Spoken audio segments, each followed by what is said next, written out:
Question 51. What is forbidden in the second commandment? Answer. The second commandment forbiddeth the worshipping of God by images, or any other way not appointed in his word. Question 52. What are the reasons annexed to the second commandment? Answer. The reasons annexed to the second commandment are God's sovereignty over us, his propriety in us, and the zeal he hath to his own worship. Question 53.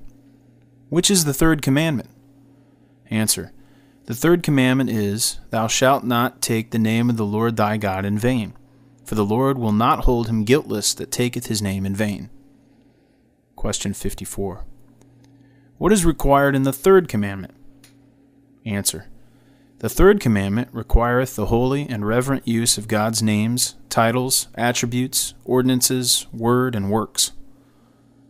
Question 55. What is forbidden in the third commandment? Answer. The third commandment forbiddeth all profaning or abusing of anything whereby God maketh himself known. Question 56. What is the reason annexed to the third commandment? Answer. The reason annexed to the third commandment is that however the breakers of this commandment may escape punishment from men, yet the Lord our God will not suffer them to escape his righteous judgment. Question 57. Which is the fourth commandment? Answer. The fourth commandment is, Remember the Sabbath day to keep it holy. 6 days shalt thou labor, and do all thy work, but the seventh day is the Sabbath of the Lord thy God. In it thou shalt not do any work, thou, nor thy son, nor thy daughter, thy manservant, nor thy maidservant, nor thy cattle, nor thy stranger that is within thy gates. For in 6 days the Lord made heaven and earth, the sea, and all that in them is, and rested the seventh day. Wherefore the Lord blessed the Sabbath day, and hallowed it. Question 58. What is required in the fourth commandment? Answer.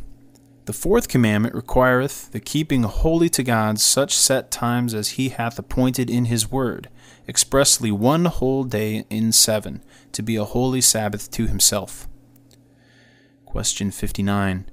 Which day of the 7 hath God appointed to be the weekly Sabbath? Answer.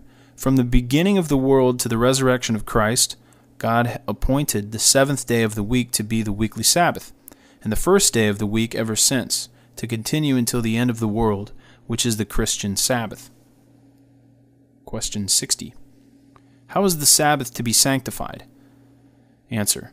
The Sabbath is to be sanctified by a holy resting all that day, even from such worldly employments and recreations as are lawful on other days, and spending the whole time in the public and private exercises of God's worship, except so much as to be taken up in the works of necessity and mercy.